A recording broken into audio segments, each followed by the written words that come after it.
Maganda nga po mga kamagulo pa.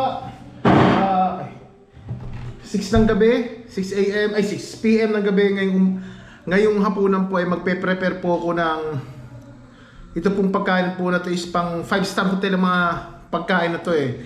Pero pwede tayong gumawa ng mga alternatibo na sangkap para po dito. Bali po magluluto po tayo ng pasta. Ito po is yung aubergine pasta. Yan. So pakita ko yung ingredients para masimulan na po natin. Okay, ito po yung mga ingredients niya.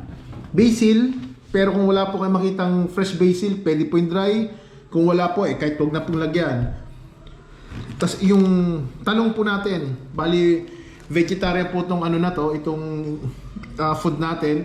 Ang ilalagay po natin is yung eggplant. Babalatan po natin siya, tapos hatiin po natin siya ng maliliit. Okay? Tapos bawang.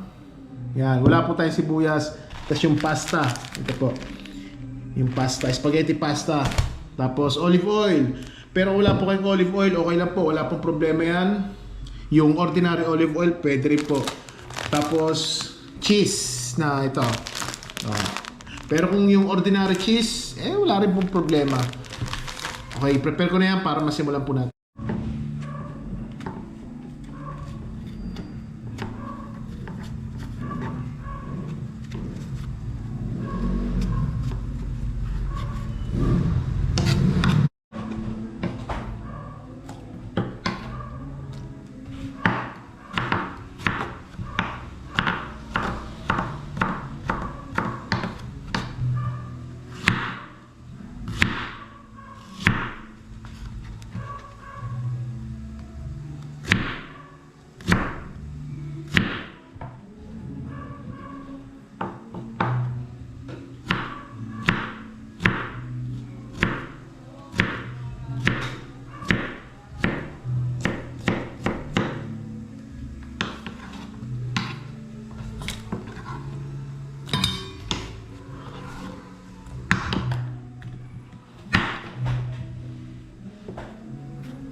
Okay mga kamagulo pa, unang-una po natin gagawin, lagay po tayo ng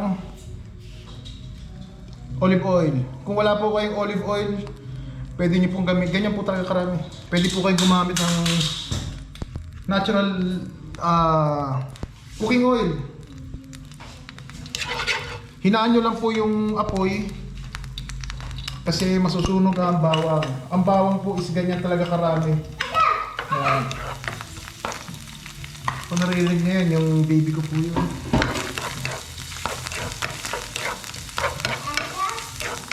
Bale, vegetarian po itong pasta po na to.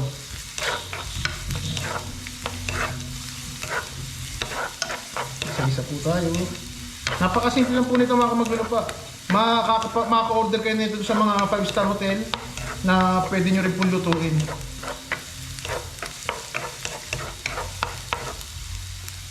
Tapos po yan, lagay na po natin yung talong. Ito po yung talong, oh. Yan. Ganyan lang po kaliliit.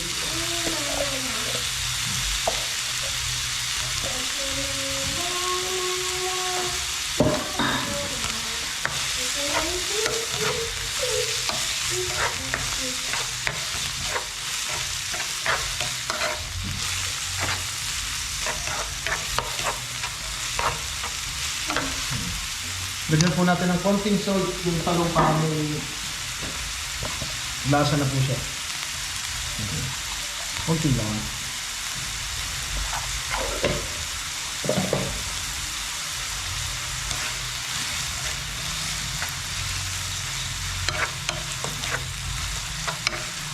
Medyo lulutuin po natin siya ng konti. Palamputin natin. Yan po, medyo malambot na yung talong. Tikman natin, tikman natin.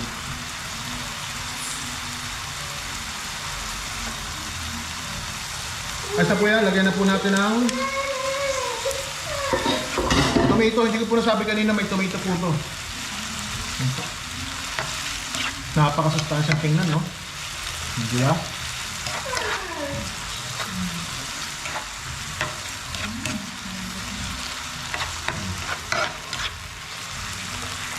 Huwag niyo susunugin po yung baho, mga kamagulo pa, ah.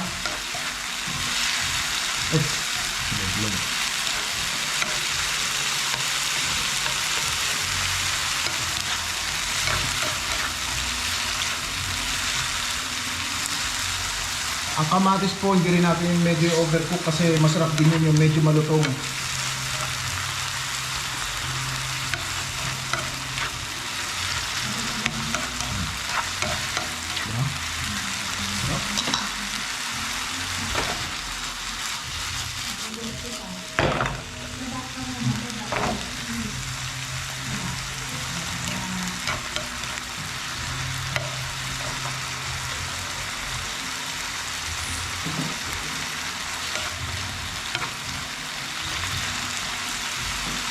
Kung meron po kayong cherry tomato, mas masarap po yan. Pero bibiyakin nyo lang yan, hindi ganyan ka para makita yung pagka-cherry tomato niya. Okay, pagkas po niya mga kamaglulupa, ilagay na po natin ang pasta.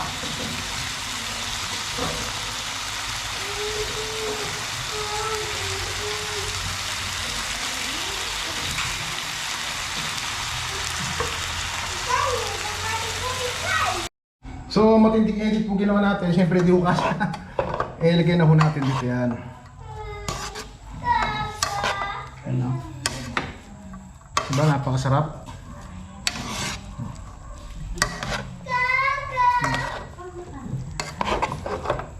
Kung ako nagpapakarga, kung naririnig nyo. Yan po.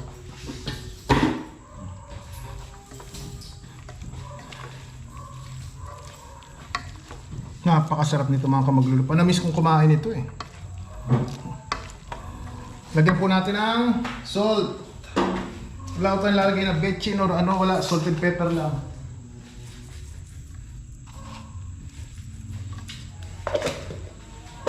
Konting salt. At pepper. Yung durog na pepper.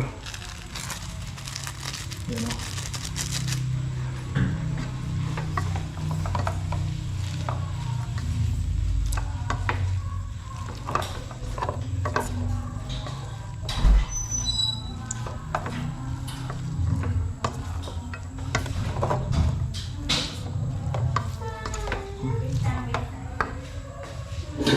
Tapos po niyan,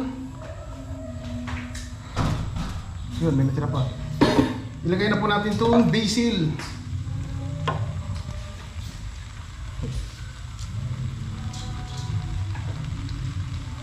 Yan, ganyan ho talaga siya karami.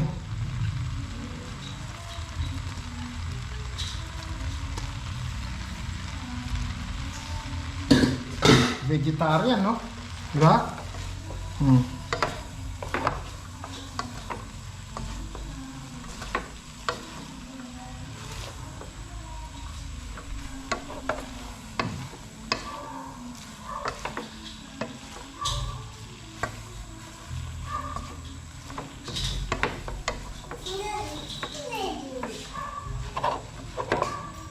Kung nakita nyo eh, bakit ganyan kalalaki yung ano, eh, ganyan ho talaga kalalaki yan.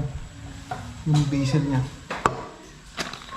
Next, lagyan po natin ang parmesan. Ito po ang magiging pampalasa po natin, yung parmesan.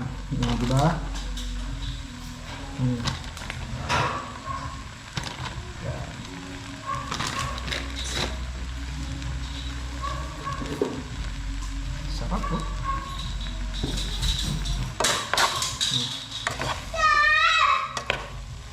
Haluin po natin maigi yan.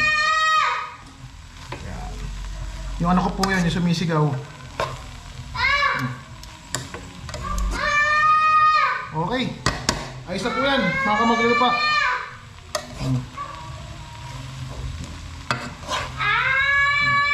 Sarap oh. Aubergine pasta. Okay na po.